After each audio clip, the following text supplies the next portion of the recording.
JAMA for review of this court's ruling dated 28 June 2021, we are not satisfied that there are any sufficient reasons for this court to review its earlier ruling. The application is therefore rejected. In the ruling that we had given, there were clear directions given regarding his appeal, which is to be heard separately on Friday, and that remains the position.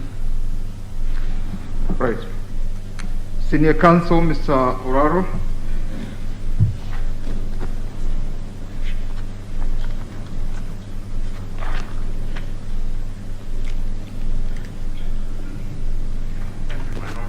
It is 11:35:36 for record purposes. Thank you, my Lord. My Lord, before I begin, I'll request my friend Mr. Nyamodi just to explain the structure of our documents to the court so that it can be easier to understand how to access them. Mr. Nyamodi, just 2 minutes, my Lord, with your permission. Mr. Nyamodi.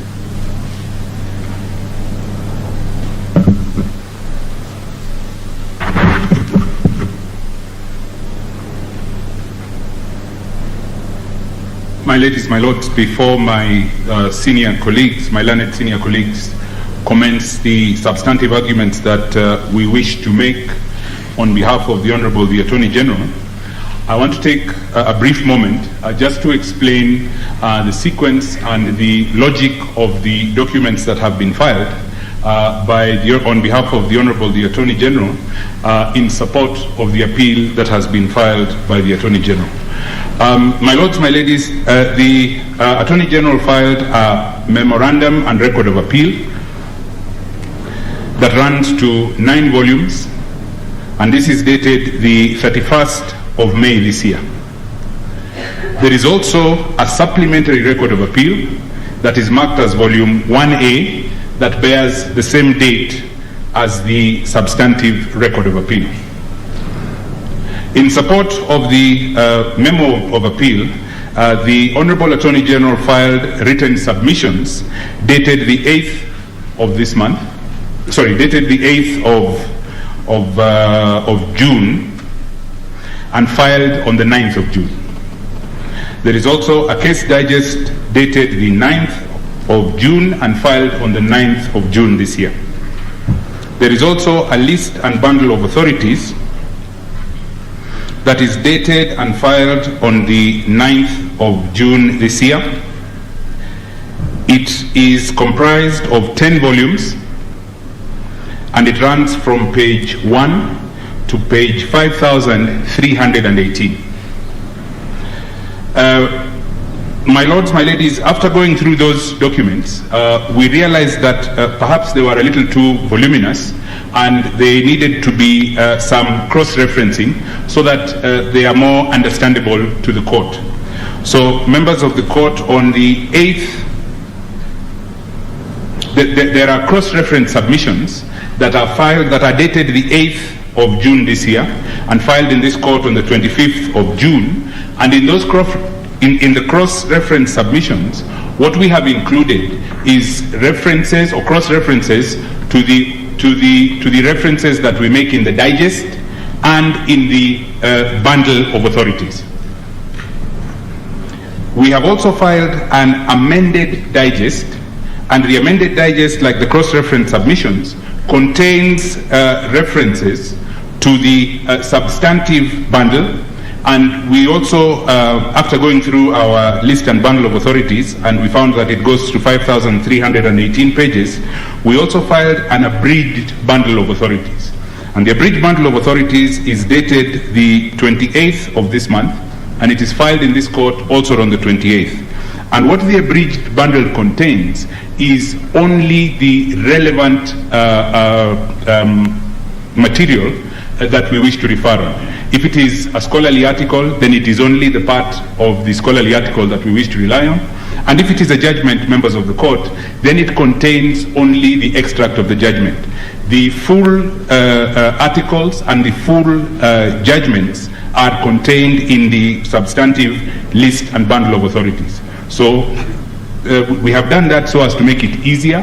There are large and voluminous documents, and I wish to perhaps request that when you retire, it may be easier if you look at the amended list and digest, because in the amended list and digest you will find the references to both the substantive material and to the material in the abridged bundle. We have also filed submissions in reply, and these submissions in reply are dated the 26th of this month and filed on the 26th of this month. We have filed a supplementary case digest also on the 28th and filed, so also dated 28th of this month and filed on the 28th, and a supplementary list and bundle which is also dated and filed on the 28th of this month. In our reply, in our supplementary case digest, we have referred again. It is cross-referenced, unlike the original submission. So it contains the page numbers of the page numbers in our bundle and in our digest of the cases and of the scholarly articles that we wish to rely on. We have done that so as to try and make the work of the court easier, and to perhaps try and make the material that we have shared with court more intelligible. I'm most obliged. Thank you.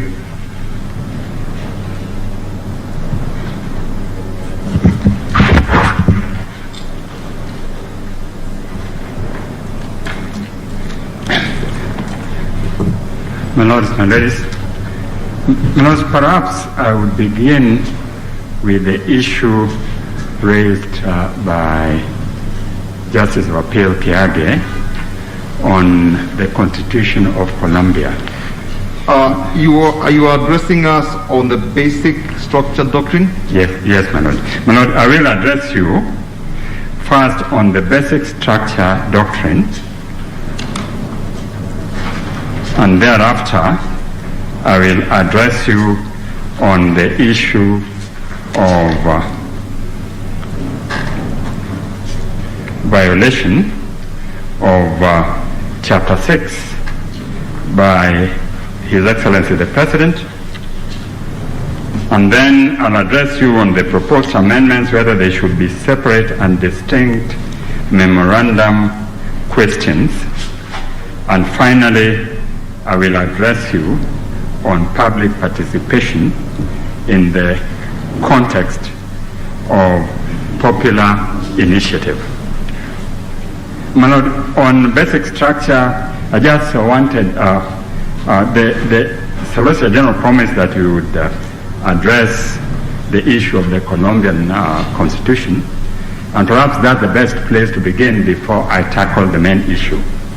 My lord, it's important to note that the Colombian Constitution under Article 37 has a provision which allows a constitution to be reformed. The word used is reformed by Congress, a constituent assembly, or by people through a referendum, so that when one of the bodies exercises that right, it is then not exercised by the others. Unlike ours, where the amendment provision is based on purely a referendum by people exercising their power through that process.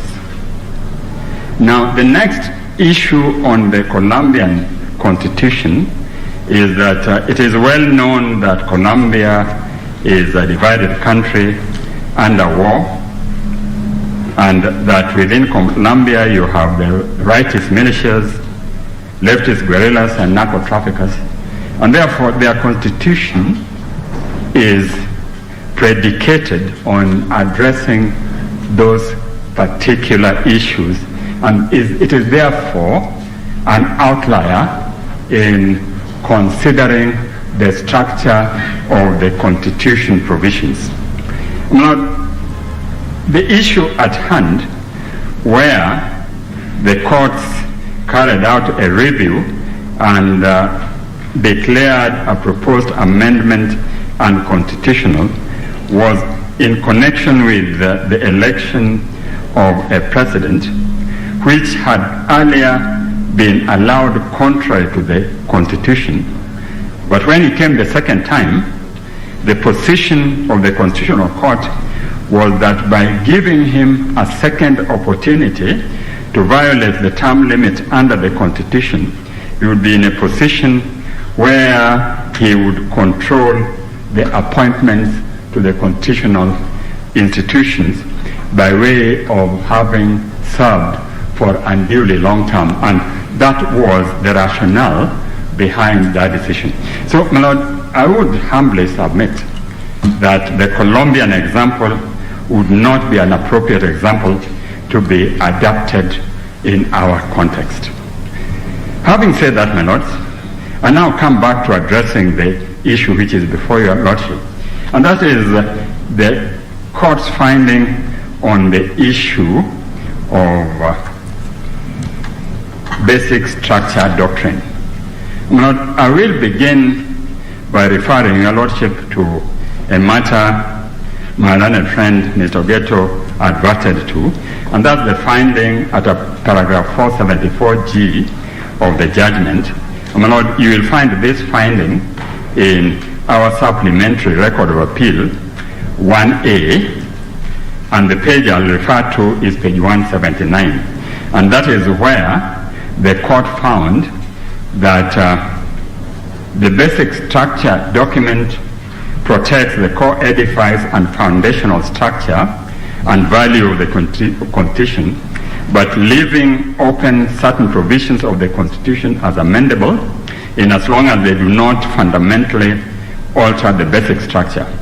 That notwithstanding, it proceeded further to state that certain provisions in the Constitution which are inoculated from any amendment at all because they are deemed to express categorical core values.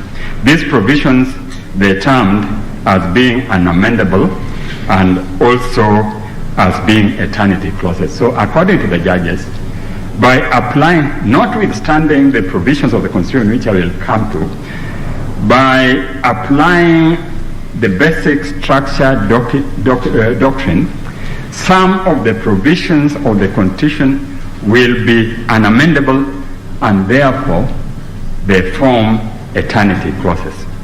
They then went further to determine how these eternity clauses would be addressed.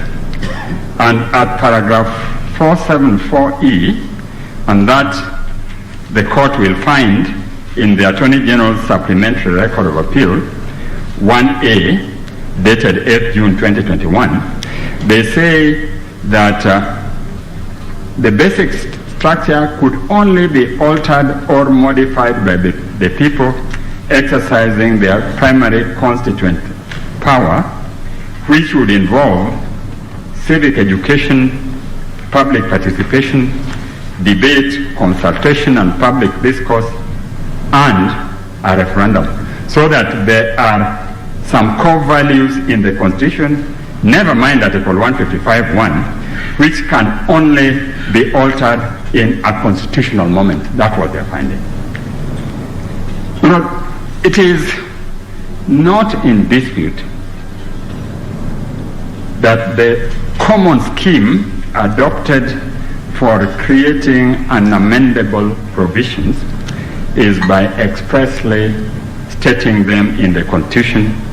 And my old friend Mr. Ghetto outlined some of the countries where their constitution contained unamendable clauses, and the examples were like Germany at clause 79(3) of their constitution, France Article 89, Angola at Articles 236 and 237, and many other countries. So the best way of ensuring that you have unamendable clauses is to ensure that they are expressly stated in the Constitution. As stated, it is not in dispute that our Constitution does not have unamendable clauses. My Lord, that was indeed the finding of the learned judges, at paragraph 473 of their judgment. And you will find that at page 176 of the Attorney General's Supplementary Record of Appeal 1A. Indeed, the learned judges went further to concede at paragraph 402 that the Constitution conceived in Kenya was a model participatory constitutional building process, and you find that at paragraph 402 of their judgment and paragraph 403.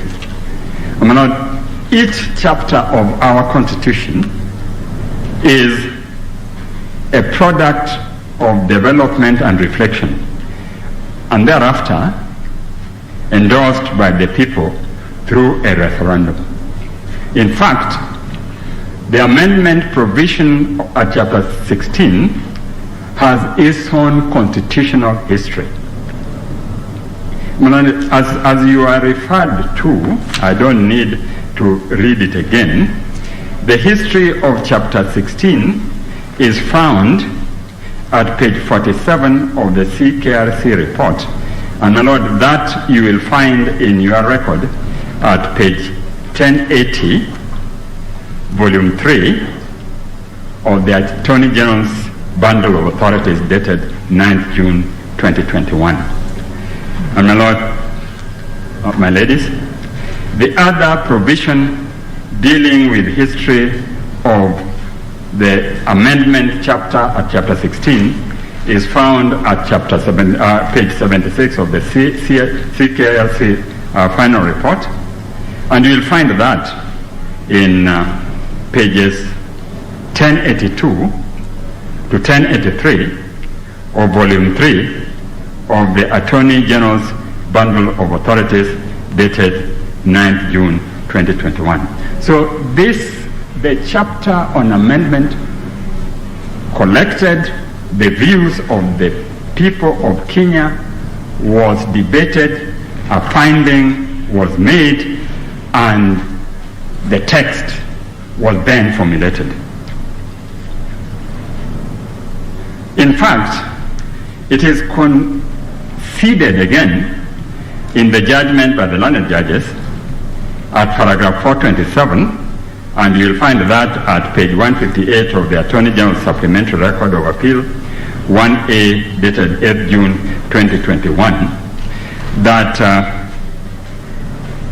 the draft constitution that emerged in October 2002 was a reflection of the true will of the Kenyan people. And that is what has been reflected in this constitution. At the end of it, there was then the draft by the CKRC, and it is the provision in that draft that was then incorporated into the WACO draft at chapter 19. And that is found at page 1978 to 1980, volume 4 of the Attorney General's Bundle of Authorities dated 9th June 2021. What is clear in that bundle is that it mirrors almost word to word what is contained in the current constitution. Again, when it came to the harmonized draft, the same chapter 19 which was incorporated into the WACO draft was once again incorporated into the harmonized draft, and you will find the harmonized draft at page 2266 to 2669 of volume 4 of the Attorney General's Bundle of Authorities dated 9th June 2021.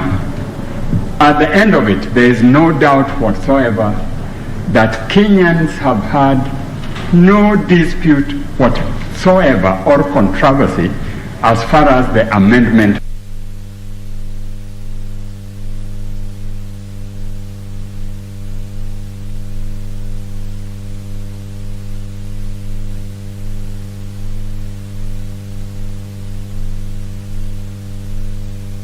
State representation of the view of the Kenyans on how they want their constitution to be amended, and the view taken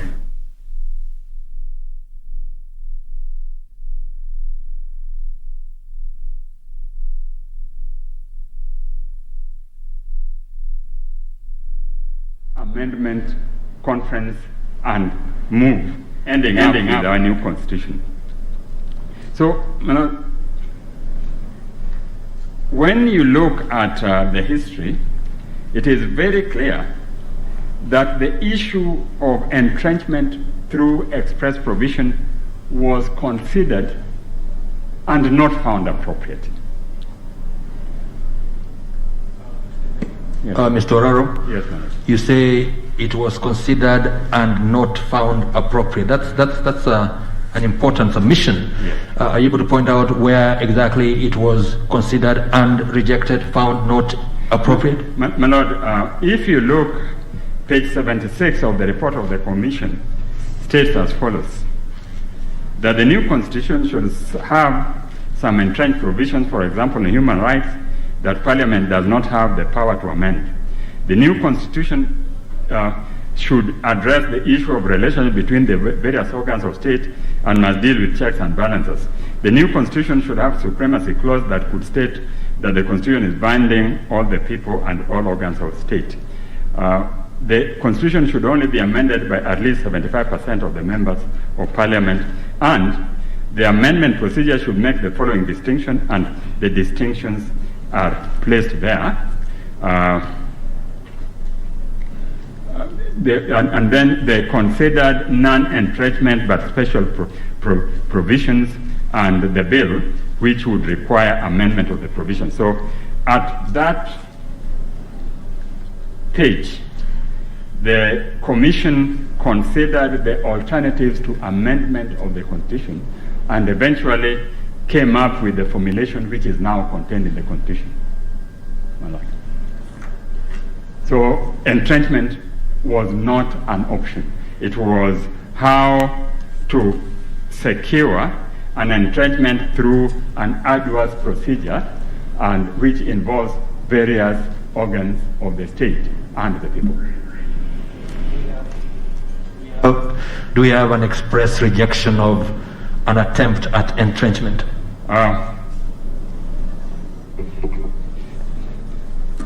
My Lord, I think when we read the meaning of the recommendation at page 76, it amounts to very implicit intention not to entrench it in the context of express provisions in the Constitution.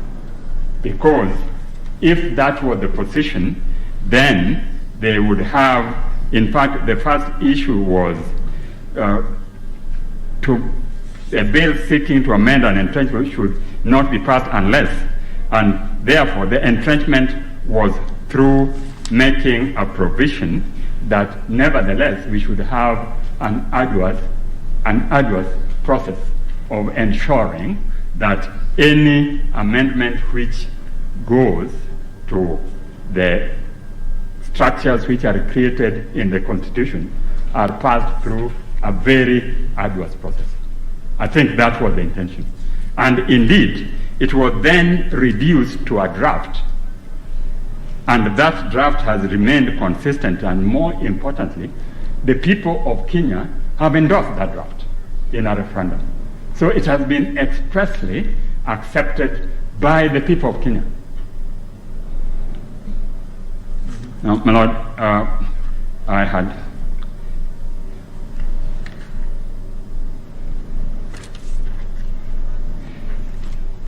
as I was saying, I'll go through the rigorous process which was then proposed and endorsed by the people. My Lord, in endorsing that rigorous provision, it was clear that it was not the intention that there should be some form of external application to the Constitution of Kenya which would limit the power the people had granted to themselves. And in considering this, we should take into account that amendment provisions in the constitutions are not polymorphic. Every constitution has its own amendment procedure, and none is like the other. In fact, the text of our amendment is unlike any other constitution. And it is with this in mind that the Supreme Court has consistently warned of the danger of mechanistic approaches to the adoption of foreign jurisprudence and foreign principles, as it underscored in the case of Jaspir Singh Rai and three others versus Talochan Singh Rai. It is found in our list of authorities at page 332, volume 7 of the Attorney General's Bundle of Authorities dated 9th June 2021. And this is what the Supreme Court said. In the development and growth of our jurisprudence, Commonwealth and international jurisprudence will continue to be pivotal. However, the Supreme Court will have to avoid mechanistic approaches to precedent. It will not be appropriate to pick a precedent from India one day, Australia another day, South Africa another, the US yet another, just because they seem to suit the immediate occasion. Each of these precedents has its place in the jurisprudence of its own country. A negative side of mechanistic approach to precedent is that it tends to produce a mindset. If you have not done it before, why should we do it now? The Constitution does not countenance such a predetermined approach. All the cases cited in this matter were subject to an inquiry into the respective context. We sought to find out whether they are still good law or have been overturned.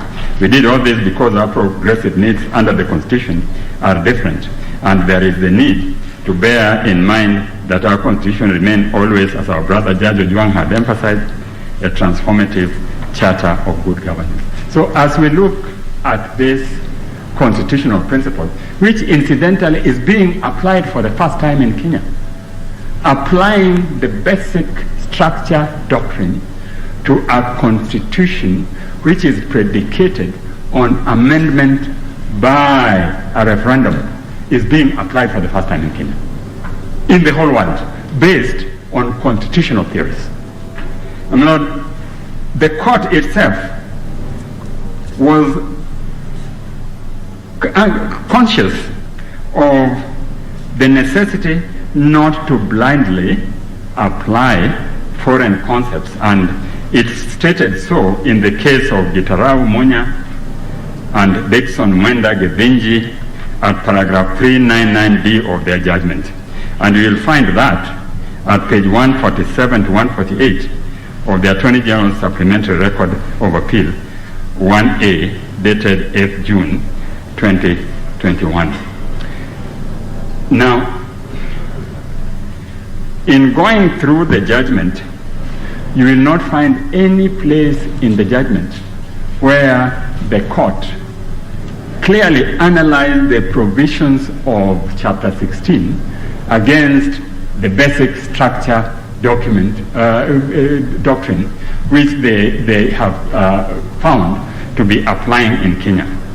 My Lord, in order to do that, it is important to go on to the Constitution itself. My Lord, we begin with Chapter 255(1), which provides a list of matters in the Constitution which must be subjected to referendum. Unlike many constitutions, our Constitution clearly specifies those parts of the Constitution which can only be changed by referendum. And in such a referendum, my lords, my ladies, Article 255(2) provide that the amendment can only be approved by 25% not of voting but registered voters in at least a half the counties, and must also be supported by a simple majority. This is much more exacting than the standard set for election of the president at Article 138(4). And indeed, it is a procedure which is much more rigorous than we adopted for the passage of our current constitution. So you begin with that at the threshold of a referendum. Now, it goes further to state that the matters specified in Article 255(1) can either be initiated by Parliament or by Parliament and the people. And it's important to appreciate that popular initiative, unlike the popular initiative elsewhere in the world, in Kenya, it is an initiative by Parliament and the people. And therefore, it is an organ of the state and the people involved in initiating such an amendment. Now, to begin the process, it is provided that popular initiative must be proposed by at least 1 million registered voters. Again, very important to emphasize that the 1 million threshold has only been applied for the first time in Kenya. Everywhere else you have 100,000. I think Switzerland is 100,000. Other countries are perhaps less. But there is no country in the world which puts a threshold of 1 million as the commencement of a process towards popular initiative. Then it requires the signatures of those 1 million people to be verified independently by an independent commission established under the Constitution, and that's IEBC. That is at Article 2574. Then, once it has been verified, then it now goes to the second level of governance. It is then required to go to the county assemblies for consideration. Article 2575. In going through county assemblies, it is important to take into account that the county assembly are required to ensure that any legislation they pass is subject to public participation. Then, if a half the county assemblies pass the bill and provide a certificate to the speakers of the two houses of parliament, then the two houses of parliament will then debate and either pass or reject the bill, and that is found at page 576.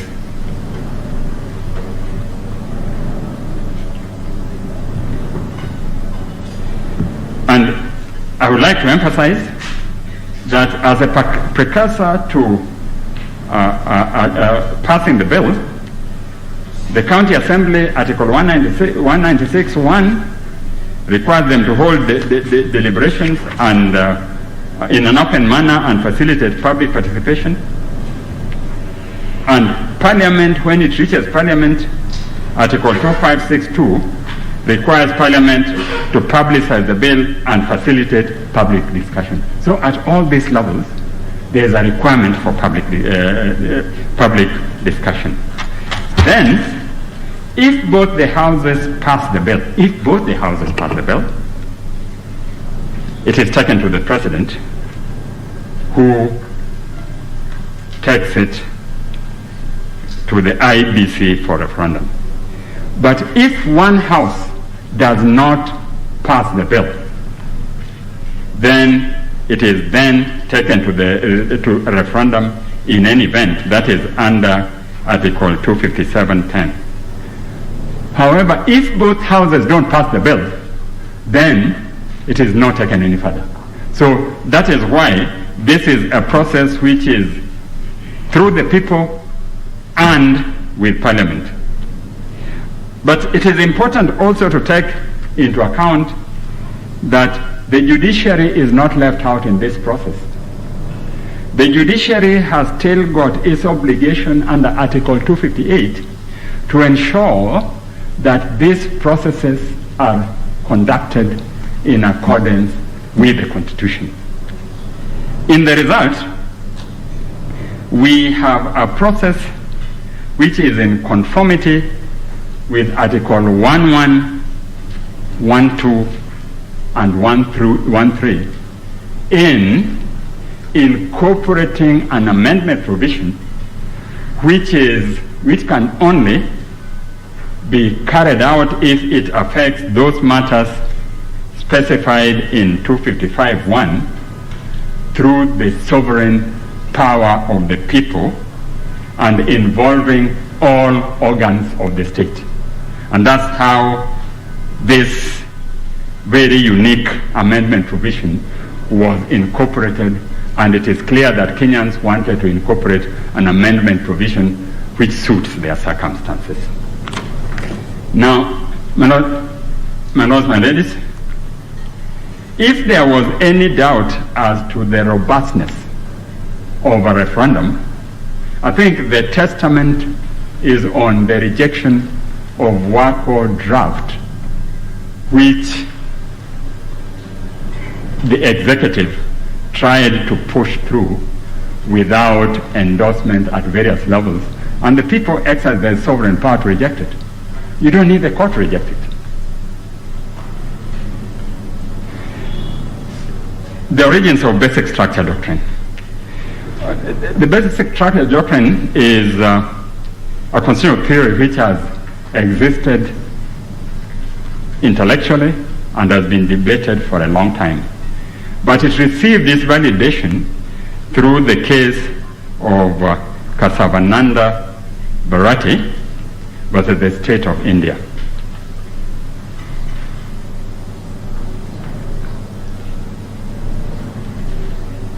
State of Kerala? Yes, state of Kerala. Thank you, my lord. Sorry.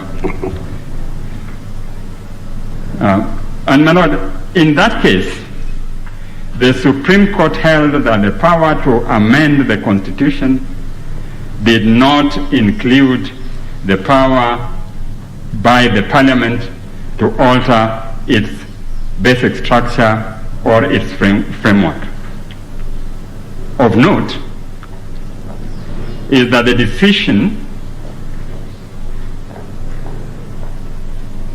was predicated on the power to amend by Parliament,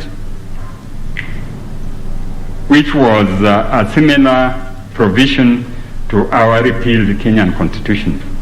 And therefore, it was a power exercised by a constituted organ of the state or under the Constitution, and not a constituent organ. While the doctrine received endorsement in Bangladesh, it has faced stiff resistance in other jurisdictions, including Malaysia, Singapore, Pakistan, Sri Lanka, Zambia, Uganda, Tanzania, South Africa, and many others. Indeed, an implicit power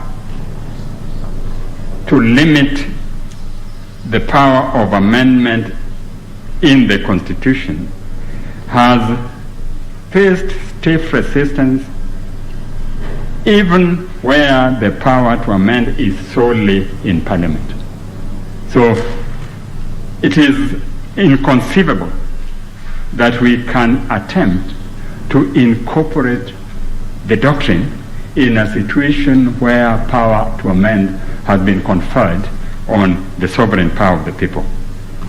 The doctrine has fallen for consideration before the recent decision in two earlier decisions by the High Court.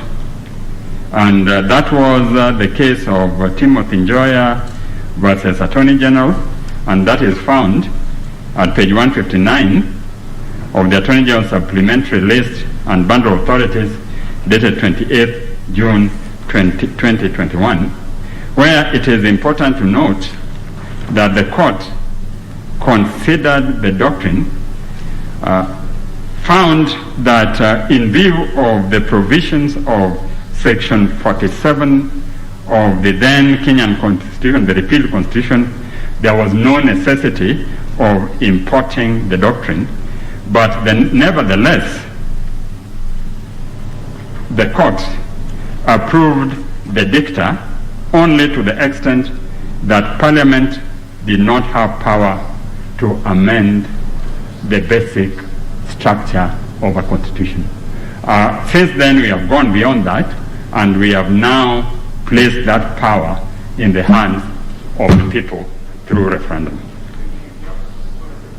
Senior Counsel, did that case of Joya define what it considered the basic structure was? All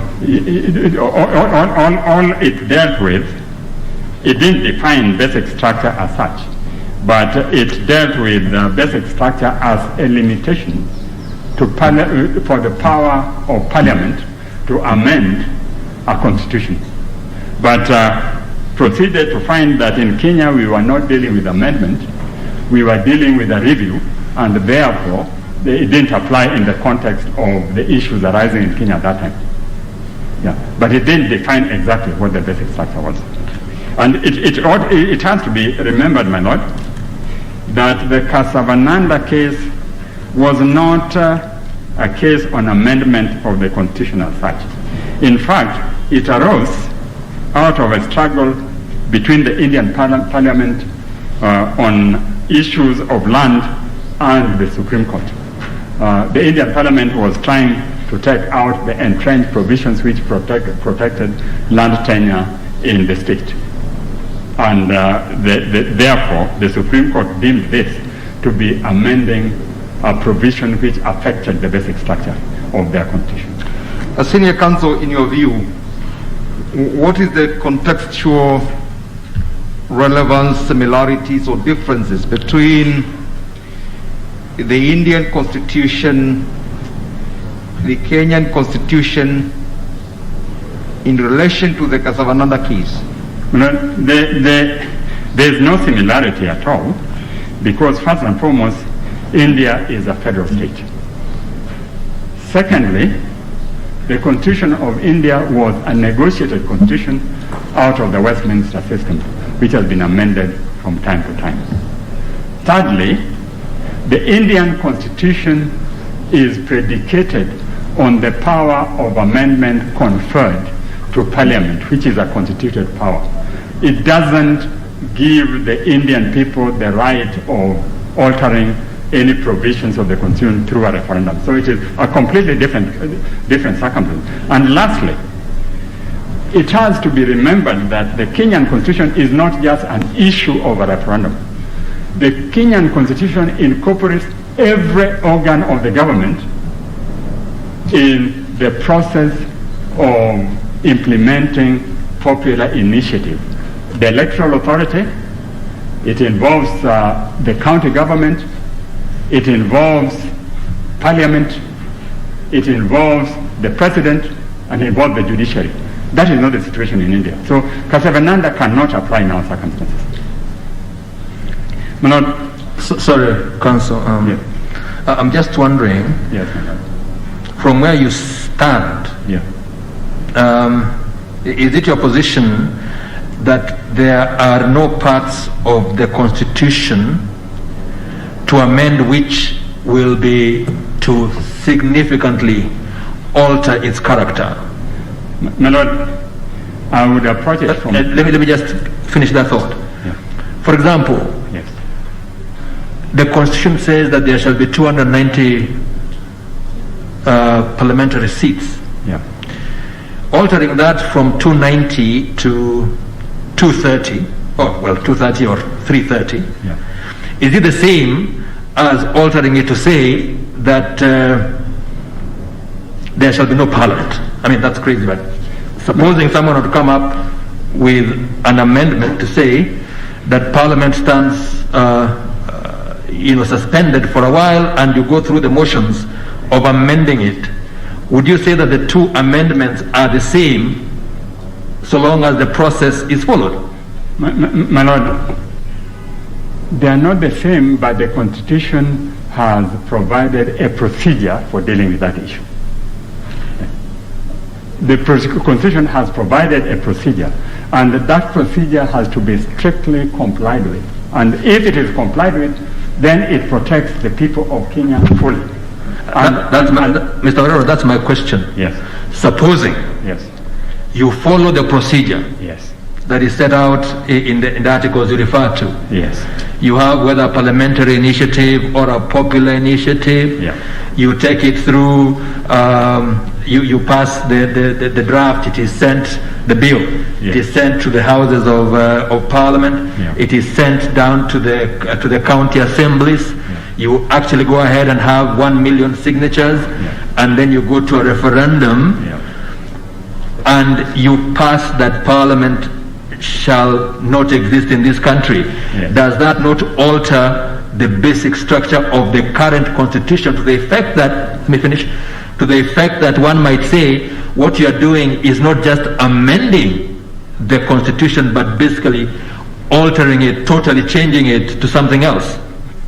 My Lord, it would be an alteration, but our constitution has provided for it. And what we are objecting to is borrowing a foreign doctrine to substitute what our constitution has provided for. It has provided for sovereignty of the people. If the people of Kenya don't want a parliament, you can't stop it by applying the doctrine. Because the people of Kenya have said, you want to alter the structure of our constitution, come back to us. And that is what we did by passing the 2010 constitution. Sorry, I'm taking a bit of your time. Let me just follow that a bit. Yes.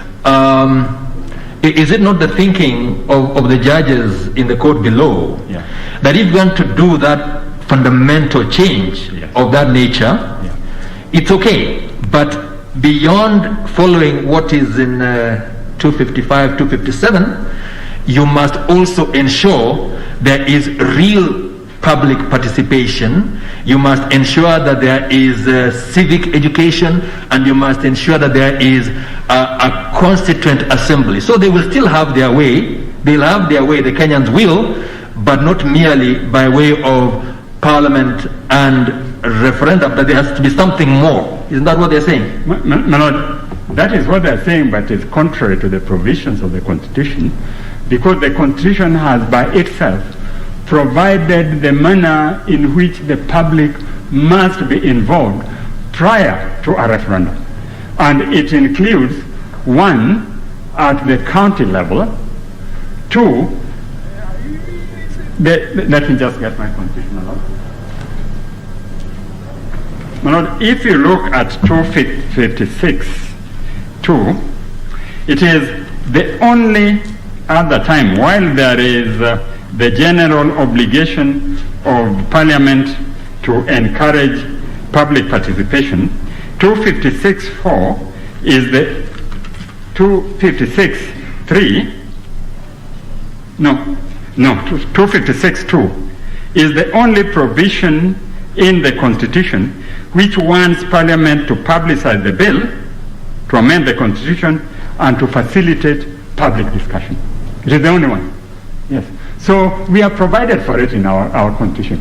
Why then would judges decide that they are placing a threshold on how an exercise which has been fully provided for in the Constitution can be carried out? Now, Senior, before you proceed on. Yes. Don't you think that is the reason as to why we are all gathered here? Yes. Why we are all gathered here? Yes. The court said that a certain procedure or an aspect of it touching on public participation was not followed. But your argument is the public participated. I am saying that the public have a right indeed.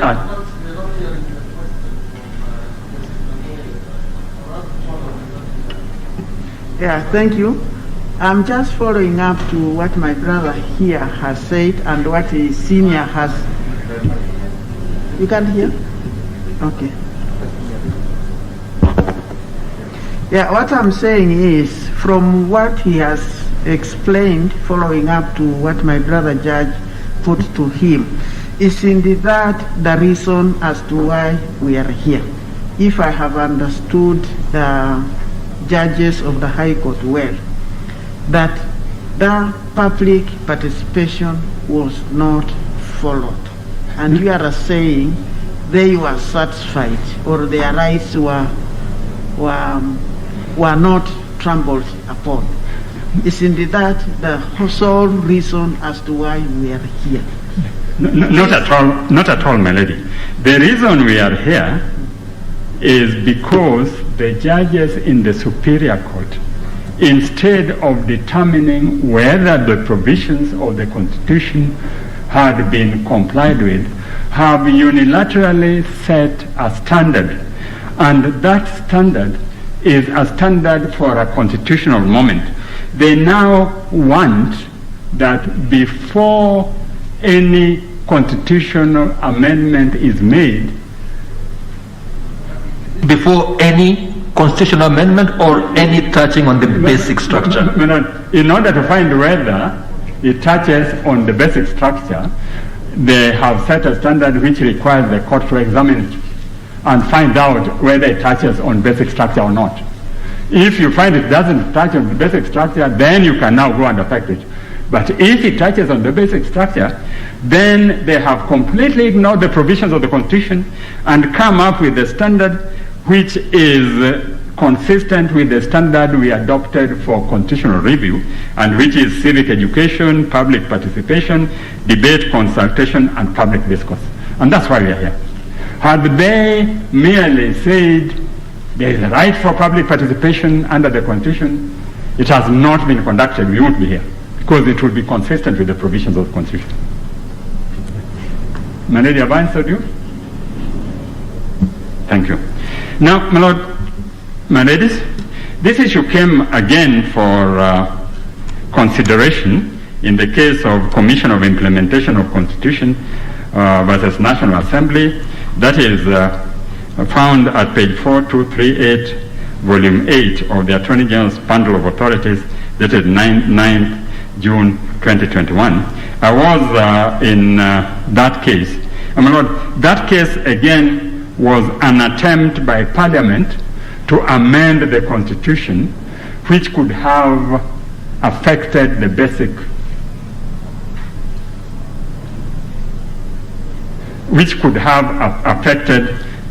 structure, my lord. And in that case, the position taken by the court was for the parties to wait for the bill to be passed, and after that, if they felt the basic structure was affected, come back to court. So it was not dealing with the situation which we are dealing with, which is an amendment by popular initiative through a referendum. It was again dealing with amendment by the Parliament. My Lord, Senior Counsel, as you proceed, I need to remind you about the time. Yes, my Lord. Because the 2 hours allocated to Mr. Ogeto, you can see it's only 37 minutes to go. Yes, my Lord, of course, it is important, and I humbly request we address any issues raised by your Lordship so that we can all live with a clear mind. And that has taken a bit of time. Be that as it may, we have 30 minutes more donated by the President's team. All right, carry on, yes. Provided you remember that. Thank you. Yes, my Lord. This issue, the issue of the amendment provision has come for consideration before a 5-bench of this court in the case of Senate and 48 others and Council of County Governors and 54 others. You find that at page 88 of the Attorney General's supplementary list and bundle of authorities dated 28th June 2021.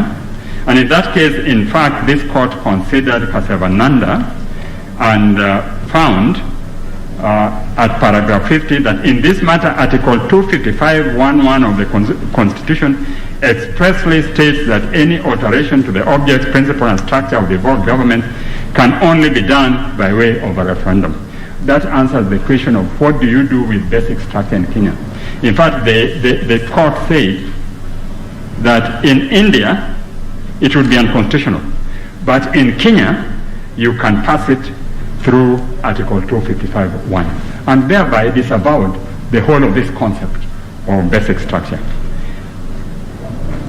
My lords, my ladies, the issue again came for consideration in the case of Non-Governmental Organization Coordination Board and 5 others. That is found at page 40 of the Attorney General's Supplementary List and Bundle of Authorities, dated 28 June 2021. And again, there, Lady Justice Nambuye clearly said the Constitution itself has provided for methods for such entrenchment. Article 255(2) makes provisions for an amendment to the Constitution through a referendum. Article 256 through legislation, and Article 257 through popular initiative. None of these cover judicial pronouncement. And that's what the court has now done. They have now said, before you do any amendment, come to us. Now, again, it was considered by this court in a very serious case where some people in Kenya wanted to secede, and my Lord the President, you are in that case. And again, it was clearly held by this court that in view of the foregoing, the apparent conclusion that the respondent's agenda for secession is unconstitutional has no basis in law. The respondents have a constitutional right to demand secession, but can only be done within the confines of the Constitution as stipulated under Articles 255, 256, 257. They now want us to address the issue through an academic doctrine which has been validated by the Supreme Court of India. Now, my Lord, therefore, it is obvious that Kenya opted for a strong amendment power instead of entrenchment of the provisions which affect the basic structure. Now, my Lord, the issue where there is a referendum provision and an alteration to the Constitution has been effected, has been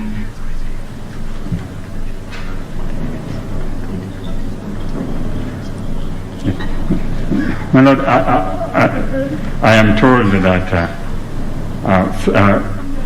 some of the respondents will have decided not to address the court and would wish that this issue be addressed exhaustively. Sorry, I didn't get you, counsel. My Lord, I am told that 2 respondents have indicated that they will not address the court. They will not? They will not address the court. Okay?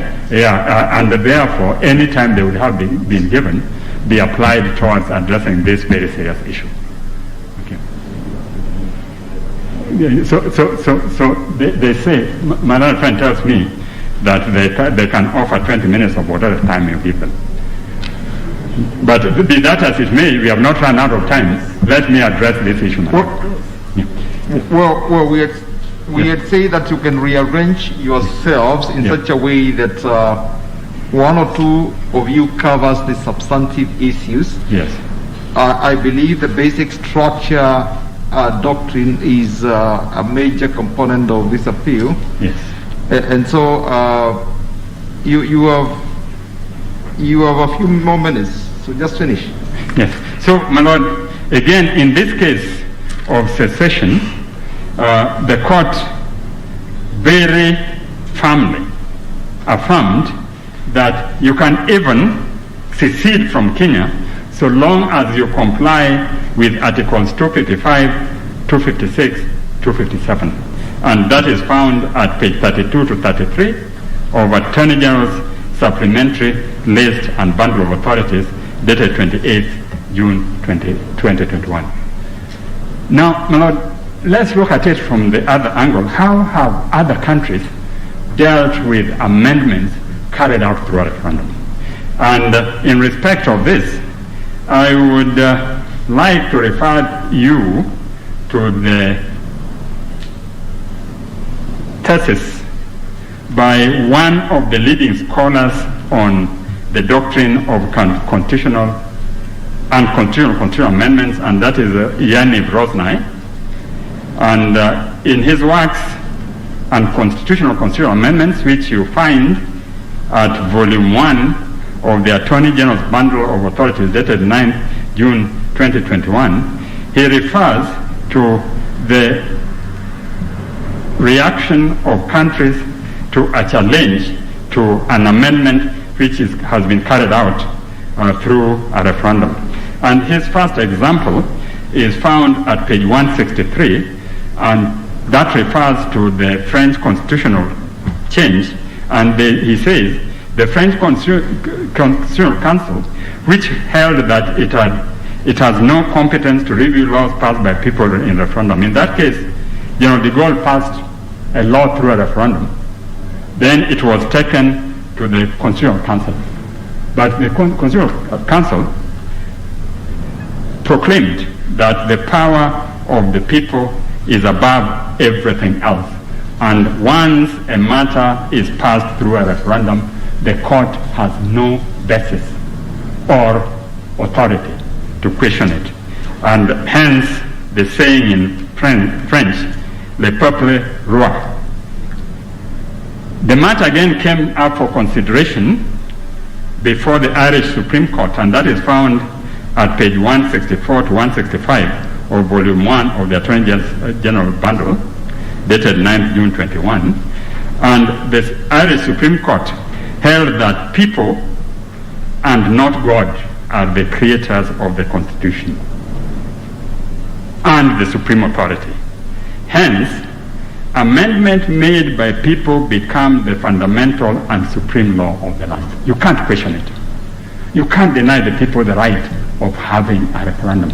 It is their government, it is their law.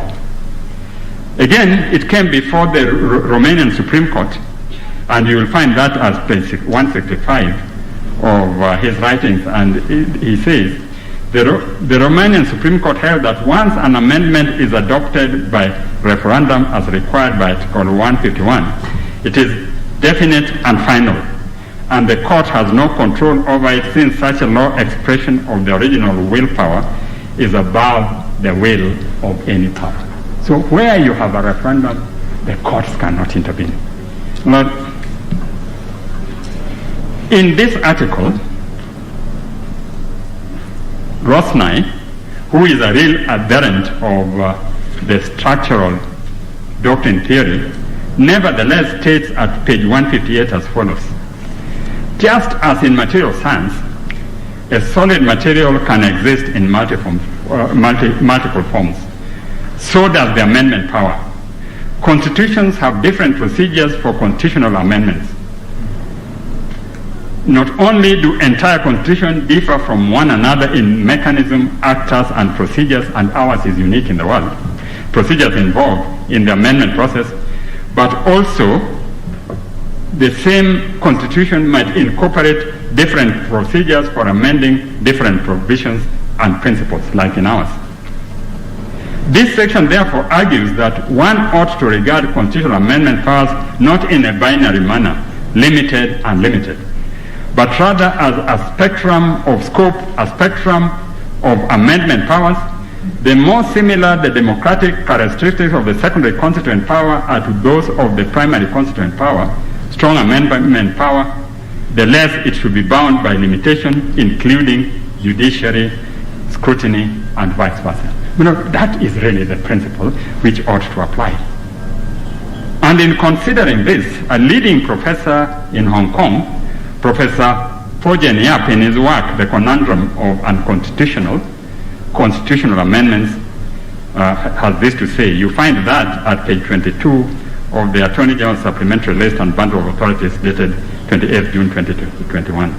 The people may not be always right, for popular sovereignty is not an absolute guarantee of substantive justice, but neither are the judges infallible in their moral deliberations. In these circumstances, the judiciary must cede to the expression of popular sovereignty. Judiciary must concede to the expression of popular sovereignty. sovereignty, not merely because the amendment is an unmistakable expression of public will, but because this convergence of interests is undisputable evidence of the triumph of the political process over the intervening institutional and electoral barriers erected by separation of governmental powers. Now, very profound ones. In the result, it is my humble submission that the doctrine of basic structure was not intended to apply to our Constitution. And just to give a very short summary, it applies limits to the power of constituted powers, and that is the Parliament, and cannot apply to amendment by people through a referendum. There is an academic debate out there, but it remains academic. It has not been applied anywhere in the world. Whether the basic structure doctrine applies to Kenya would be predicated on the form of amendment power as contained at Chapter 16, and it is obvious that Chapter 16 does not envisage any limitation. Further, our textual and historical analysis clearly show that it is not intended that there ought to be limitation in exercising the powers granted under Chapter 16. Finally, my Lord, the Superior Court has arrogated to the judiciary the right of determining what forms basic structure and what can be amended and what cannot, a power the people of Kenya have given to the people and all the organs of the government. Now, as a result of this decision, it is being contended that that power can be exercised by judiciary and judiciary alone. My Lord, in substance, this would amount to a repeal of Chapter 16 of the Constitution. And this would not have been the intention of the people of Kenya. My Lord, therefore it is my humble submission. Senior Counsel, before you finish on that argument. Yes. One of the submissions made by, one of the grounds advanced by the respondents in their submissions is that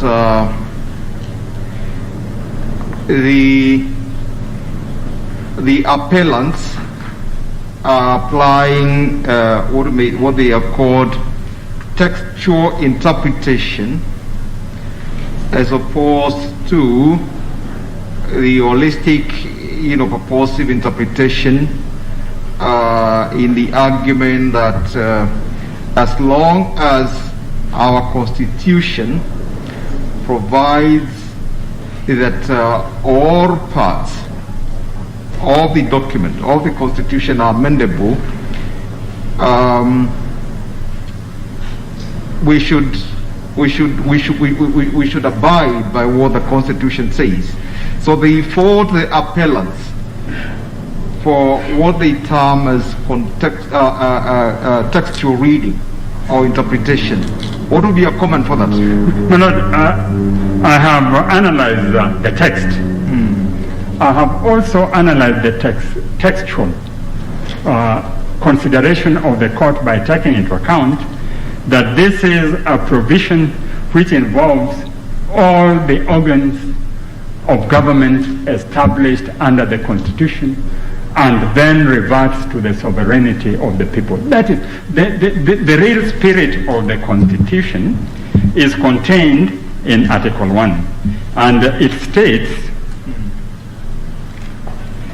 that the people may exercise their sovereign power either directly or through their democratically elected representative. Through their democratically elected representative, this right is being exercised through the proposals, the county governments, parliament, the president, but it ends up with direct exercise by the people of their sovereign right. And that's what defeats all these arguments. Here, we are being placed in a situation where, from time to time, people who have their own inclination on any amendment proposed can go and stop it and deny the people the right of making a decision. It is the right of people of Kenya to make a decision, and they have reserved that for themselves.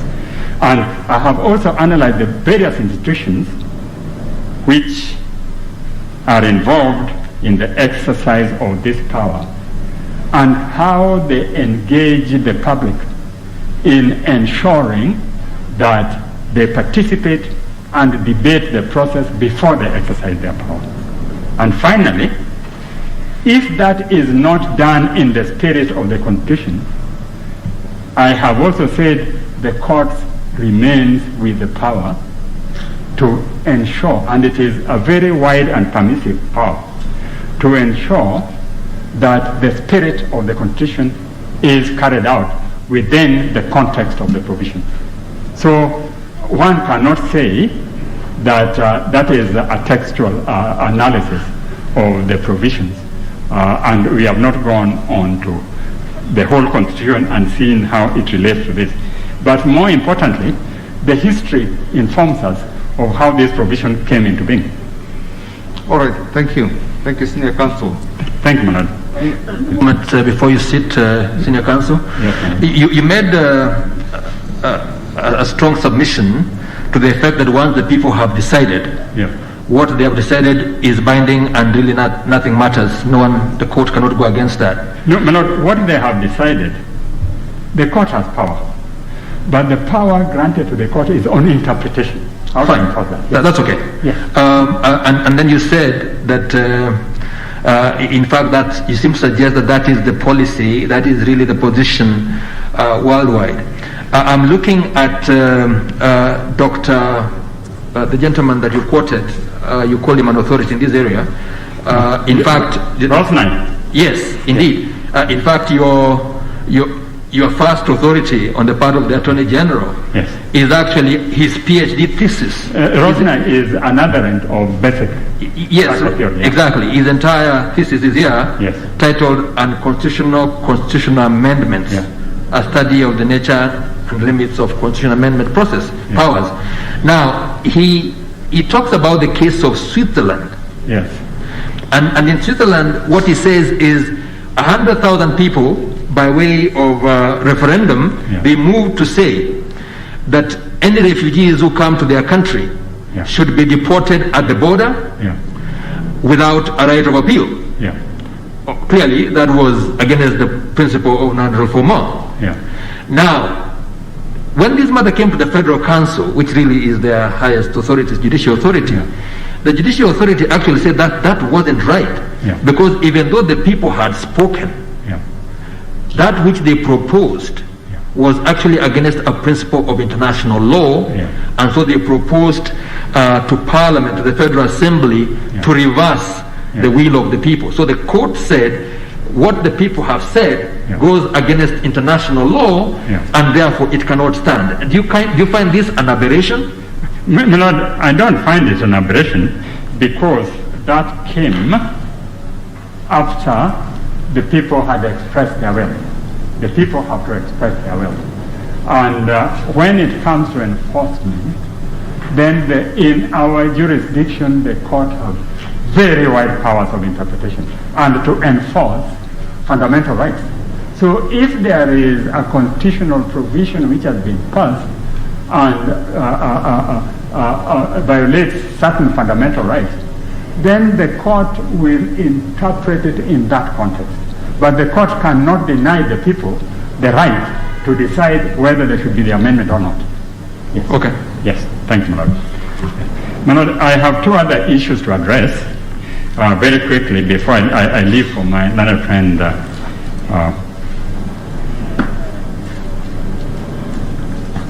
Karori Kumar. My Lord, the next issue I want to address very quickly is the issue of the presidential liability and for violation of Article 73A1. My Lord, I want to say very few words on this. I merely wish to say, my Lord, that Article 73.1 yes, is aspirational. It sets out the general principle and statement of policy to signify the value system, ethos, and cultures which are expected of state officers. The liability for violation of those principles are contained at Article 75, both for public officers and for state officers. But the President and many other officers, including that of Judiciary, is a tenured office. And in every tenured office created by the Constitution, a provision has been made for how to deal with their violation.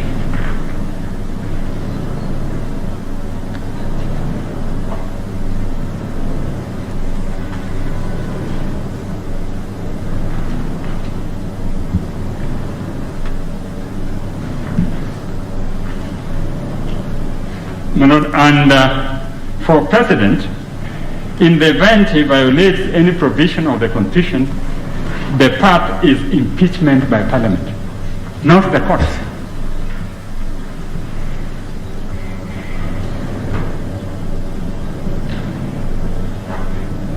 Just like my lords, judges cannot be tried for violation by the court. They have to go to a tribunal set up under the Constitution. It is therefore my humble submission that this finding was against the Constitution. My Lord, I will move to my next subject, which is whether proposed amendments needed to be placed as separate and distinct referendum question. My Lord, my first humble view is the judges, having determined that the basic structure doctrine applies and therefore the bill was unconstitutional, ought not to have gone more than that. But nevertheless, they went on to determine the issue of whether the referendum question should be biannual or each issue should be on a separate referendum question.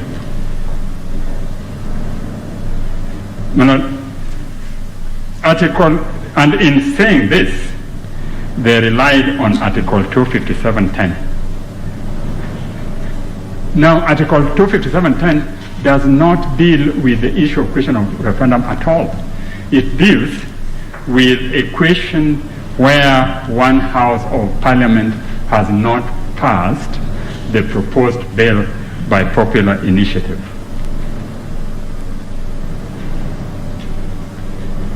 The manner of presenting the bill to the people for a referendum is prescribed under Article 256.6.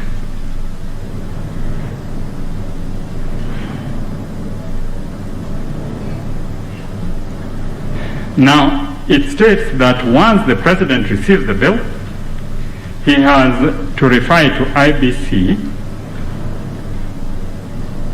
and the sole function of the IEBC is to certify after the referendum whether the bill has been approved or not. The purpose of the referendum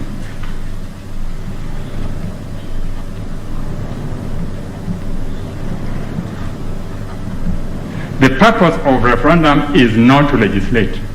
In the result, if the bill is not approved, then that is the end of the matter. Even if some parts are approved and others are not, the bill fails. Like a constitutional bill in Parliament, a bill by popular initiative cannot be amended or approved in part. There is no provision for that. And therefore, by stating that separate questions should have been placed for separate issues on such a bill, the court was actually acting contrary to the very express provisions of the Constitution. And it doesn't matter on whether Mr. Oraro, Yes. you said that the court pegged its decision on that point on which article? Article 257.10. 10. Yes. Now, if you look at sub-article 10, yes. What does it say? And I think this is where the judges are coming from. Let's look at it, my lord. 257.10 yes. says as follows. If either House of Parliament fail to pass the bill, or the bill relates to a matter specified in 255.1, the proposed amendment shall be submitted to the people in a referendum. The proposed amendment. Yeah. Not amendments. My lord, but amendment, whether it is an amendment or amendment, it has by 257.3 to be formulated into a draft bill. So it comes as a bill, whether it is one amendment or many amendments. And the question is, sir, at article, and that's what the judges I think seem to be saying, that under article 10, yes, it is the one question, it is the amendment that will be formulated as a bill and presented to the people. So I think the question that I would assist me at least to understand, why would the Constitution say amendment and not either amendment or amendments? My lord, if we read it in context, we start with 3, which says that if a popular initiative in the form of a general suggestion, the promoters of popular initiative shall formulate it into a draft bill. So what goes to Parliament is a draft bill, not amendment.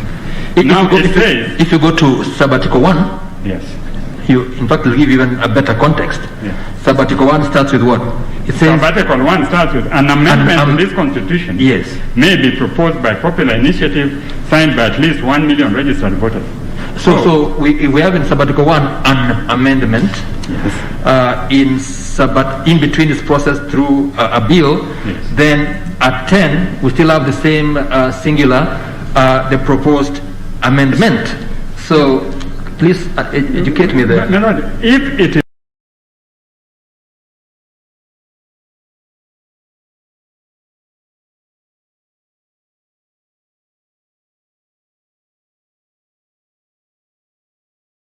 reduced, and it is the Parliament does not consider it in the context of each amendment as a separate bill.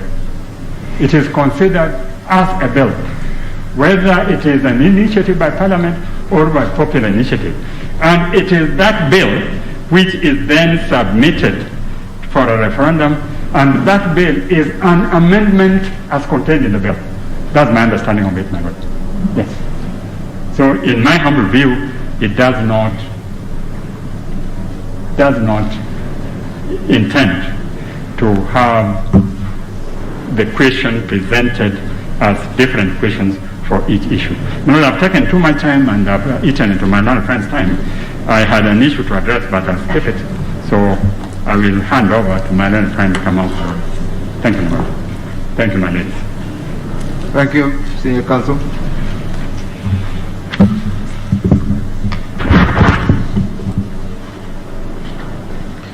May I please, my ladies, my lords, my name is Kamau Karori for the record. I appear with Mr. Oraro for the Attorney General. Now, mine today will be to address two main areas, and these are the question of the popular initiative and the issue of the creation of constituencies. And let me start with the question of the popular initiative. But maybe before I do that, I could just make a quick comment on a question posed by my Lord Justice Musinga regarding her interpretation of the Constitution. And the question, if I understood it correctly, was whether the appellants are engaged in textual reading of the provisions of the Constitution as opposed to a holistic reading. My understanding of a holistic reading of the Constitution is reading the provisions of the Constitution one against the other with a view to creating harmony in what the provisions of the Constitutions are saying. It does not include or envisage reading writings or doctrines that have been developed in other places. It is a reading of the Constitution itself. And so, if you look at the submission that have been made by Malanet Senior, he has referred to provisions starting from Article 1. He has referred to the provisions of articles dealing with the legislature. He has referred to Chapter 16, the three articles in Chapter 16. And so, therefore, that is a holistic reading of the Constitution, and the Attorney General cannot be criticized for not undertaking a holistic reading of the Constitution. Now, that said, let me go to the question of the popular initiative, which has been alluded to by both my learned friend, Mr. Ogeto, and my learned senior, Mr. Oraro. Now, the areas that I'll be dealing with are findings that you'll find of the court from paragraph 484, 491, and 492 of the judgment. And the first issue that I want to deal with are the errors of law contained in the judgments by the Superior Court. The first error that was committed by the court, my lords and my lords, is as regards the finding by the court that the only people that are entitled to access or to utilize the provisions of Article 257, which is the popular initiative, are those who don't have access to the route through Article 256, that is the route through Parliament. That was a finding by the judges. And that finding, with profound respect, is wrong. And I say so because if you look at the provisions of Article 119 of the Constitution, it provides that every person has a right to petition Parliament to consider any matter within its authority, including to enact, amend, or repeal any legislation. So that even the common man, even when Wanjiku was popularly known, has access to the parliamentary route. And therefore, to the extent to which the judgment of the court was premised on the fact that the president having access to the legislature ought not to use Article 257, that finding is erroneous, because even the common person himself or herself has access to Parliament. So that is the first error that was made, the presumption that the common man does not have access to Parliament to enact legislation. The second error of law that was that we have seen is the finding that the Constitution under Article 257 does not admit or contain a hybrid initiative. And this you'll find at paragraph 499 of the judgment. Again, this finding is erroneous.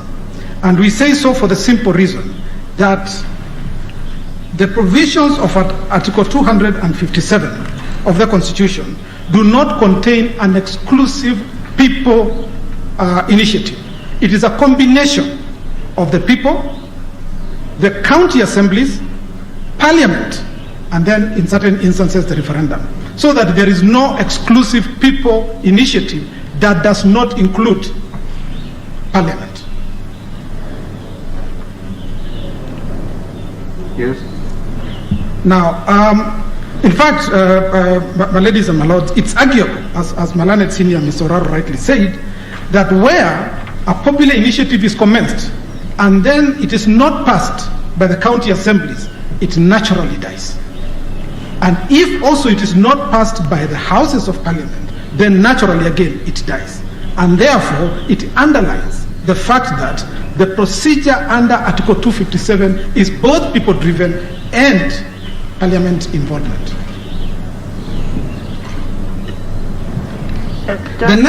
Just wait. Yes. Before you move on, you have said, and you mentioned, you touched on the president. Sorry? Yeah, you touched on the president. Circumstances of this appeal. Did the president initiate it in his personal capacity or in the official capacity? That appears to be the tension in the judgment of the High Court. My lady, I'll be coming to that, but okay. The point that I was making at the point on the question of whether or not the president, the finding by the court that the reason why the president should not be involved in the popular initiative was purely because the president has the option of going to Parliament. And the suggestion that was made by the court, not even the suggestion, the finding, was that to that extent, therefore, the president should utilize the Article 256 route and leave the Article 257 route only to those who have no access to parliament. And the point that I was making is that, in fact, the people have an option of going to parliament through Article 119. So both the president and the people can access parliament in that sense. Now, Mr. Karuri, under Article 257(2), yes, a popular initiative for amendment, yes, may be in the form of a general suggestion or by way of formulated as a bill. Do you see a situation where those who wield state power can make a general suggestion? To whom are they making that general suggestion? It's a good question, my lord, and although I was going to come to that, let me just deal with that question now. Yes.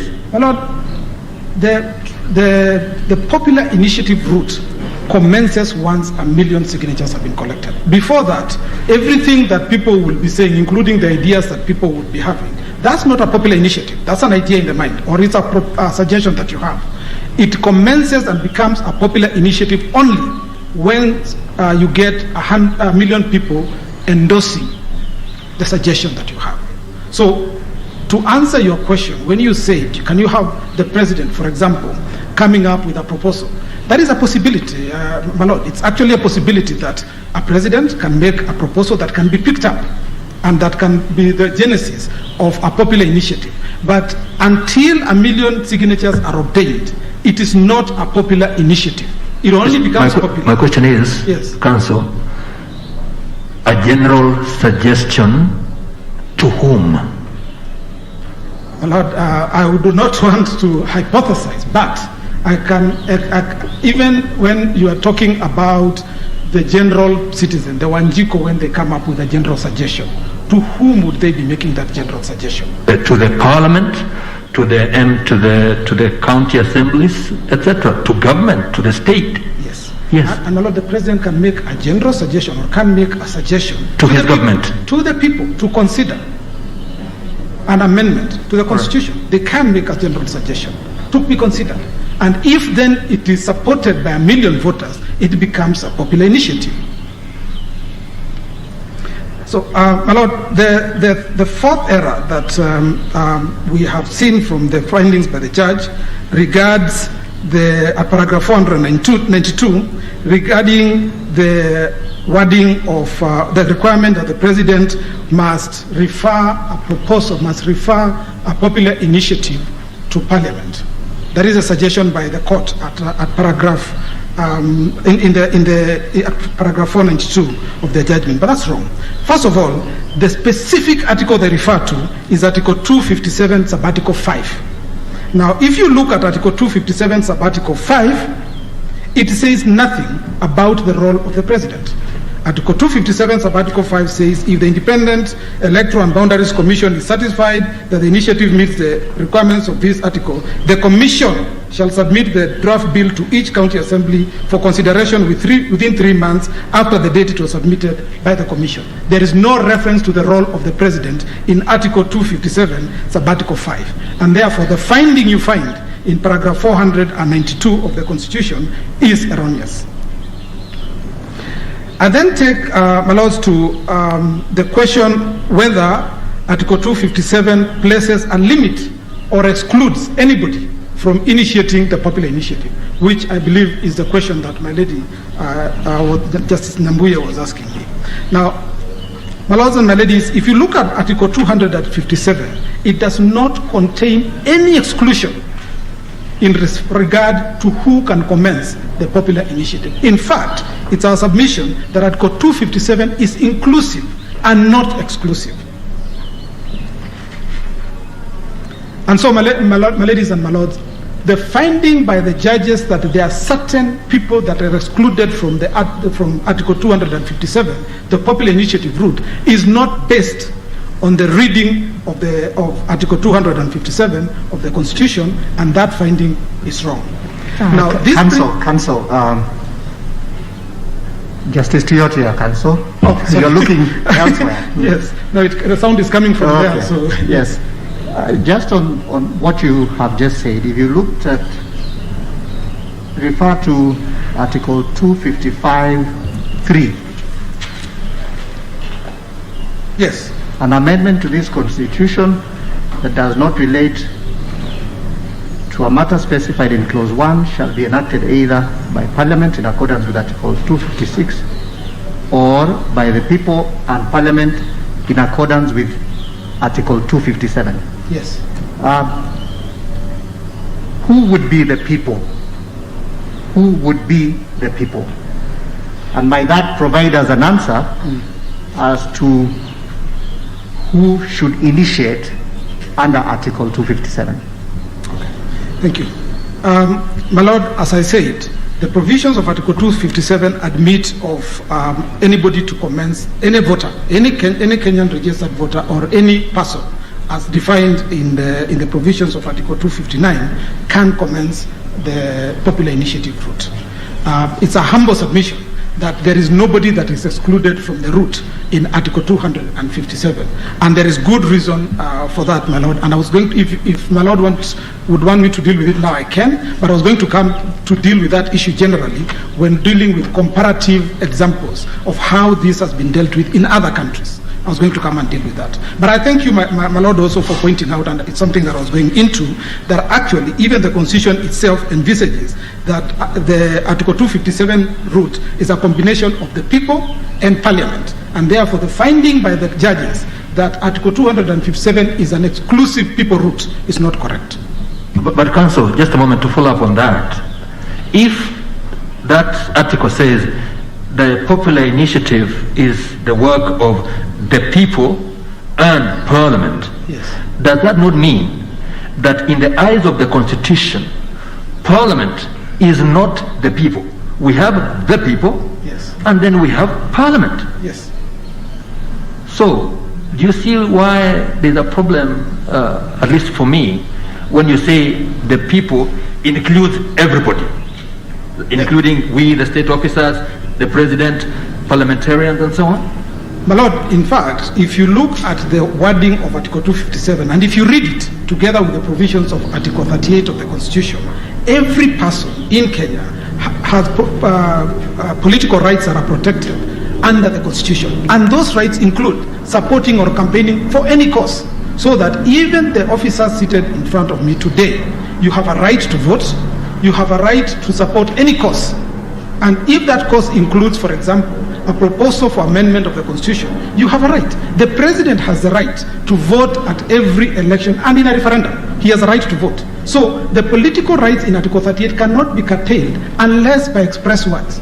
And that the rights that are protected by Article 38 include the right to participate in the popular initiative route. It does. So if we are to try and say that because of Article 258, we will find a way somehow of removing the right of public officials or of the President from participating, then what happens to the right he has to vote at the referendum for the proposal that has been put to the people?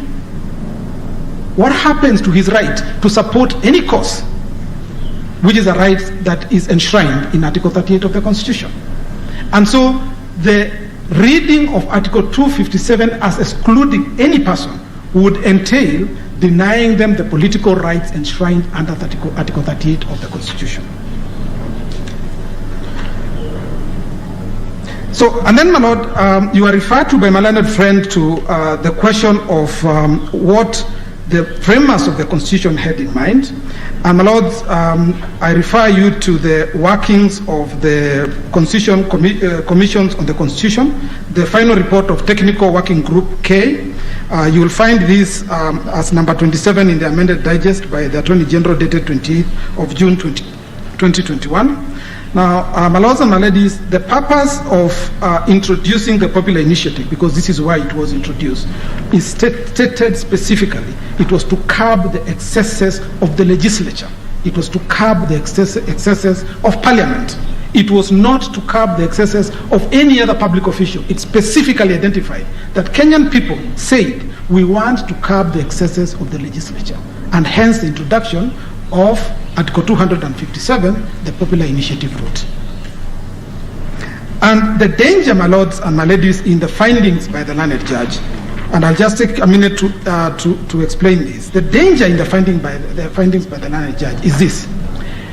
The framework of our constitution is such that it is possible that the government of the day might not have a majority in parliament, which means then the enactment of its laws might be prevented because parliament may not be may not be supportive of the government.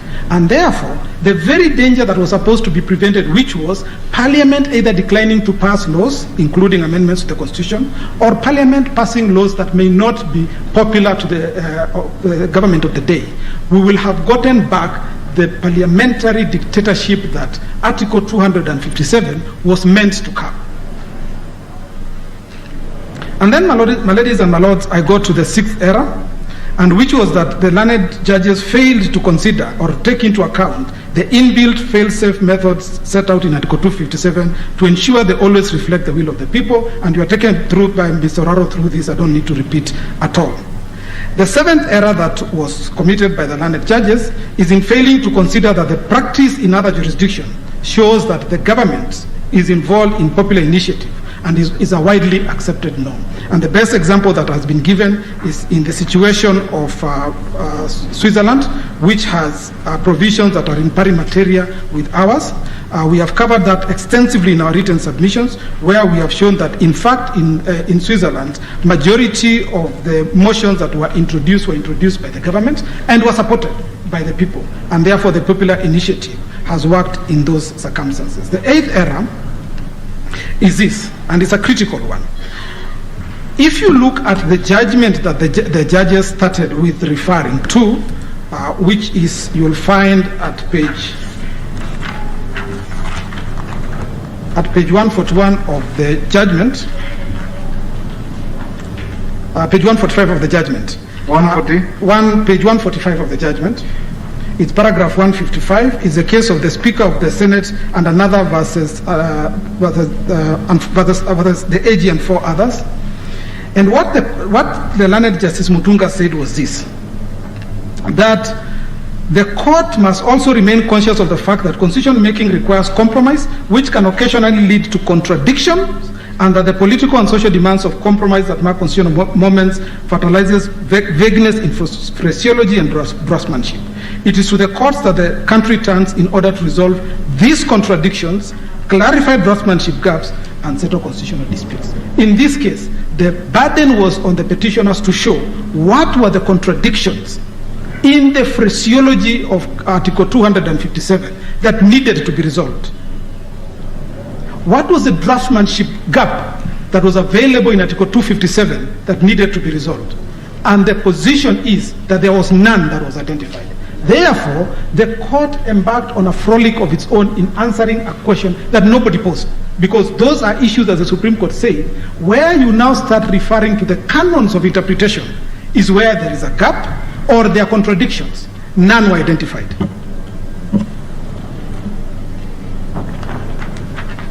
Now, I promise to come back to this question of the president being involved in the popular initiative route.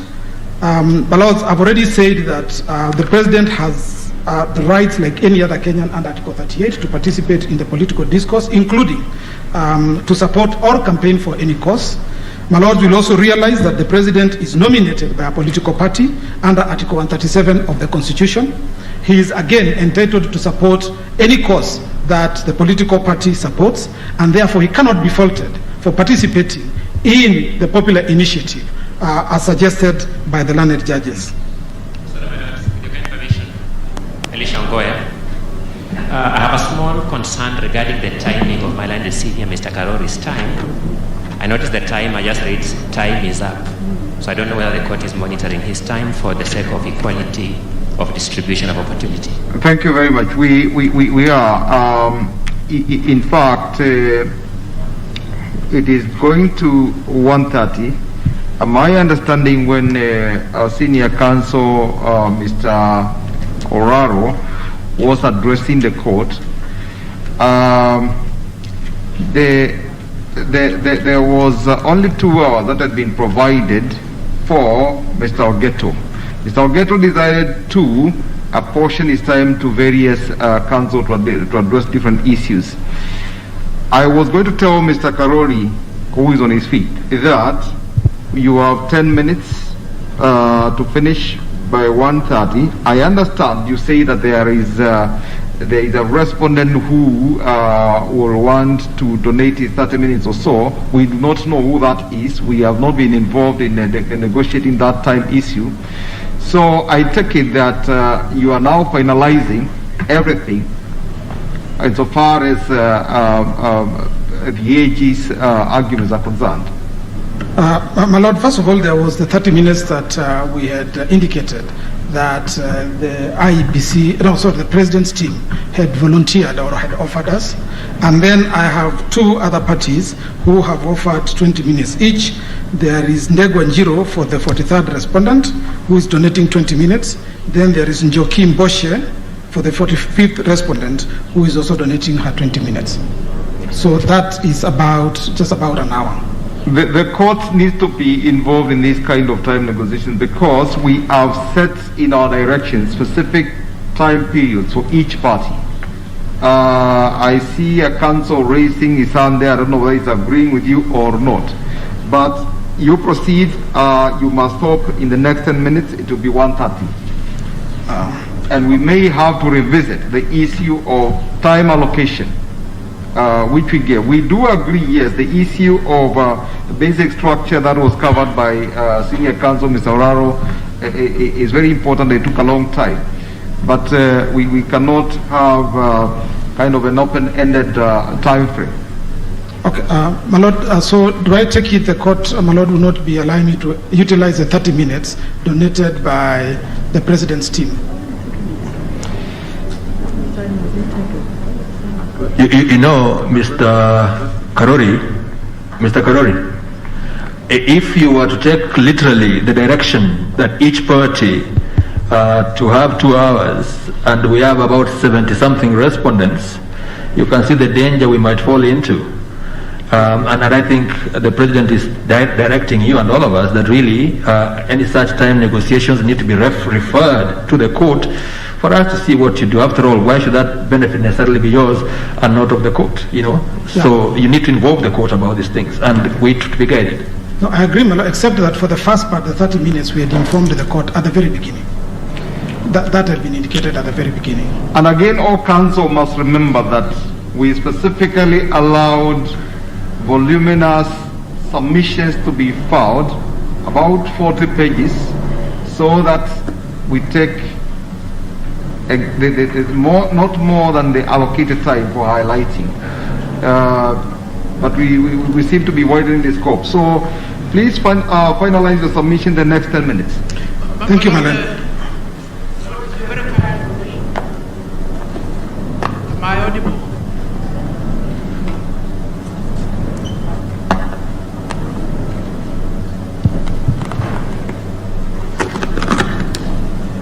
My Lord, the President of the Court. Identify yourself for record purposes. My Lord, the President of the Court, my name is Nelson Harvey. Yes. I appear for the 1st to the 5th respondents in the consolidated appeals. My Lord and my ladies, it is my humble request that the court sticks to the timetable and the direction that we were given. The reason is this. Before the High Court, there was a set number of parties who submitted as petitioners and respondents. Some of the parties before the High Court who never participated before the High Court and are now respondents cannot arrogate to themselves the distribution of time by allocating their time to a number of the respondents here. And let's be practical. The respondents number over 85. Is the court going to give somebody who never spoke before the High Court 2 hours before the Court of Appeal so that those 2 hours are donated to one of the respondents? I do not think that is what was the intention when directions were given. When in actual fact, during those directions, the appellants were limited to 4 and the active respondents were not more than 10. It is my plea that you confine the time that has been allocated to the 4 appellants. I hear you, Mr. Harvey, and it makes a lot of sense. In fact, we know those who have filed submissions, and those are the council or the parties that we are allowing, or we shall allow some time to make some comments on the same. So as you finish, I was saying that when we adjourn, we are going to relook at the issue of time allocation. I do appreciate that there were quite a number of interventions made by made from the bench, and the questions needed to be answered, and that took a bit of time. But we still need to be involved in that time, in that question of time donation. Yes, my Lord, may I say with your kind permission that the time that I'm referred to was donated by one of the appellants. The President's team is one of the appellants. So the half hour that was donated to me, my Lord, with respect, would still be available, because otherwise it would be taken up by the President's team. So while there might be issues regarding the other appellants, but as regards His Excellency the President's team, my Lord, they have 2 hours, and they have donated half an hour to me to finish my submissions, because a lot of what I wanted to say, a lot of the time that was available to me, has also been taken up by the interventions, which are very crucial, because they assist the court in better understanding the issues that are before it. So I'm not taking more time than what has been donated, which is the 30 minutes that the President's team has donated to us. And that is why, so that I can be able to cover another very key area, which is the creation of the constituencies. Because in 10 minutes, I can only finish the popular initiative issue. I need to deal with the creation of constituencies, because it's a significant issue. And so I request, my Lord, if it will be necessary to break after 10 minutes, I'm happy to wind up on the popular initiative issue. And then when we resume, I can then take up the remaining 3 issues within the 30 minutes. It is now, I think, 3 minutes to 1:30. We will not sit beyond 1:30. May I suggest that we know how long you require to cover those issues, and we will determine the amount of time that we shall give you when we return. Yes. My Lords, I think within the 40 minutes I'll be able to finish the 10 minutes that are remaining on the clock, plus the 30 minutes that were donated. I will not go into the other times that have been donated by the other parties. Just hold on. Why don't we adjourn? It is almost 1:30. Then we come and we address the other issues that remain.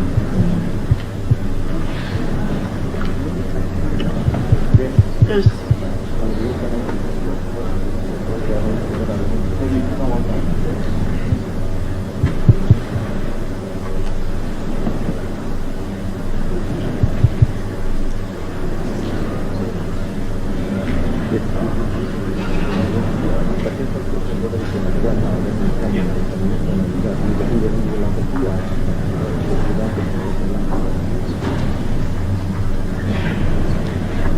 Ask them whether we can adjourn now. And then we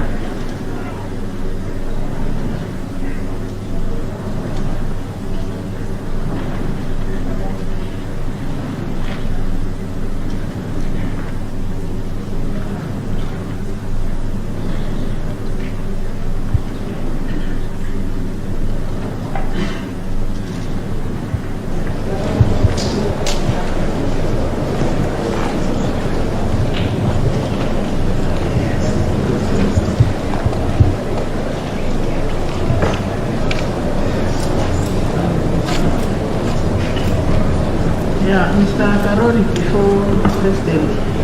before the President addresses you, as he has mentioned, the reason why we granted the parties greater latitude to do thorough submissions is that we are going to rely on the submissions, and what you need now, because you now have a clear appreciation of each other's arguments for and against your positions, the positions you have taken here. Just highlight the salient areas where you want as you have pointed out the errors, where you need us to internalize in order for us to understand the case as it is, and so that we can come up with a sound judgment. Okay. We want to adjourn. Mr. Tindamolo, you are on your feet. What's the issue? Hello, my ladies. Just on that issue, perhaps to assist the court, only two quick points. Only two quick points, my lord, my ladies. One, which is not coming out so clearly from my learned friend, Mr. Karori, is that as appellants, having been directed that we each have 2 hours, we sat and agreed on how those who might not want to emphasize certain points could cede ground for others in line with your directions, that if a point has been made, then subsequently it should not be emphasized. And that is the context in which it was agreed that the lawyers of His Excellency the President would donate 30 minutes to the Attorney General's team and 30 minutes to the BBI team for the appellants. I quite agree that when it comes to the respondents, it might be a little more complicated. But my lords, my ladies, the second point, and my lords could consider this when you retire for lunch, is that sometimes there has been a practice that when there's an intervention only for clarification, then you could direct the clerks to stop the time running only for that clarification, and then they resume when the submissions resume. That way it's easier to hold one to the time that you had allocated. I just thought I would say that, man. Thank you. All right, thank you. Thank you. It's a point well taken. Mr. Karori, we propose that we adjourn right now, and when we resume at 2:30, bearing in mind what Senior Counsel Tindamolo has said, we hope you will reorganize yourselves. We are going to look at the issue of timing again, considering who has filed what, and clarify that issue of time donation, because we must manage this time appropriately so that we are able to finish these proceedings by Friday. So we adjourn right now. Yes, my lord. Maybe just my lord, if I may say, yes. As her ladyship has said, I've actually tried to make my arguments very brief and to the point regarding the errors that we have seen. So I will stick to that and try to finish it within the time that I've requested.